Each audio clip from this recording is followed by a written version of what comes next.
क्या नाम है आपका? मुफ्ती मोहम्मद अकबर कासिम। मुफ्ती साहब, मौलाना सज्जाद नोमानी जी ने मुस्लिम लड़कियों से अपील की है कि वो स्कूल और कॉलेज ना जाएं, यूनिवर्सिटी ऐसा और ज़्यादा तालीम ना हासिल करें। ऐसा करने से वो अपने अखलाक और किरदार का सौदा कर देती है। क्या कहेंगे आप इस बारे में? पहली बात तो ये कि मौलाना सज्जाद नोमानी साहब हमारे लिए काबिल एहतराम हैं और बहुत अजीम और बहुत बड़ी शख्सियत है। जिस खानवादे से वो ताल्लुक़ रखते हैं, उन्होंने जो बातें भी कही हैं, तमाम बातें उनके बिल्कुल फैक्ट होंगी। आखिर मौलाना सज्जाद नोमानी साहब को ये बातें कहने की ज़रूरत क्यों पड़ी कि हमारी बहन बेटियों के साथ जो पहले भी हुआ, कुछ सालों पहले और होता हुआ आ रहा है और आने वाले वक्त में जो होगा, उस मंज़र को देखते हुए उन्होंने कहा कि अपनी बहन बेटियों को स्कूलों में, कॉलेजों में जहाँ पर मखलूत तालीम होती हो, यानी जहाँ बॉयज़ और गर्ल्स मिलकर बैठते हों और तालीम होते हों, तो ऐसी जगह पर जाने से उन्होंने मना किया है।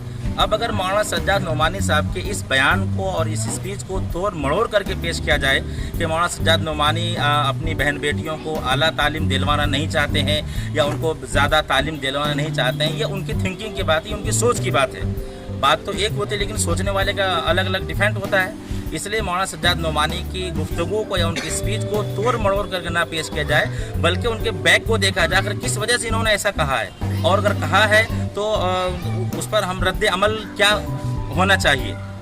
वजह तो ये है, मौलाना सज्जाद नोमानी साहब ने जो गुफ्तगू की है, बहुत अच्छी गुफ्तगू की है। मैं उनकी भरपूर मुकम्मल तौर पर तायद करता हूँ और मैं भी अपनी बहन बेटियों से नसीहत कर रहा हूँ और करता हूँ और करता रहूँगा कि ऐसी जगह जहाँ मखलूत तालीम का निज़ाम हो, जहाँ पर बॉयज़ और गर्ल्स मिलकर बैठते हों, वहाँ पर वो तालीम करने से गुरेज करें, इसलिए कि आने वाला माहौल ठीक नहीं होगा।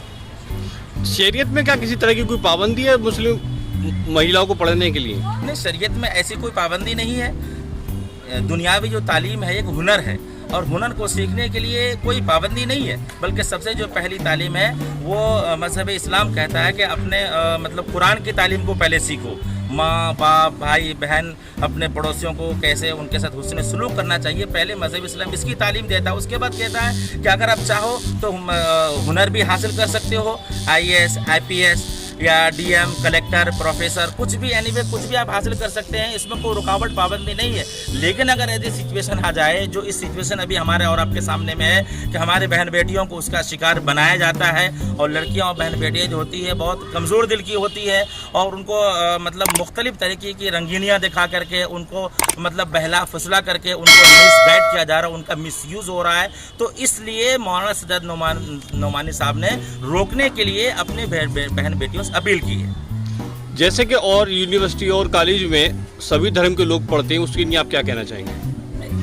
इसके लिए तो ये बात है कि कहीं भी किसी के लिए कोई रुकावट नहीं है। हमारे अलीगढ़ मुस्लिम यूनिवर्सिटी देखिए, यहाँ पर भी हमारे मुख्तलिफ धर्म के मज़हब के लोगों के बच्चे पढ़ते हैं, वो रुकावट को पाबंदी नहीं है। लेकिन अगर उस तालीम से अगर हमारे मुल्क का निज़ाम ख़राब हो जाए, हमारी बहन बेटियों के साथ इज़्ज़त का तार तार होना शुरू करे, तो हम इसको जो है मुकम्मल तौर पर इसका हम बायकाट करते हैं। ये सिर्फ हम मुसलमानों को टारगेट क्यों बना रहे हैं, बल्कि हमारी वो बहन बेटियाँ जिनका नाम सीता है, जिनका नाम औरों शुरू होता है, तो हम उनकी भी हिफाजत की हम जिम्मेदारी लेते हैं कि अगर कोई फातिमा के दुपट्टे को उड़ाता है तो हमें सीता को भी तकलीफ होनी चाहिए, अगर सीता के दुपट्टे को उड़ाता है तो फातिमा को भी तकलीफ होनी चाहिए। ये तो मुल्क हमारा गंगा जमनी तहजीब है, जमहूरी मुल्क है, इसमें सबको लेके चलने की बात होनी चाहिए।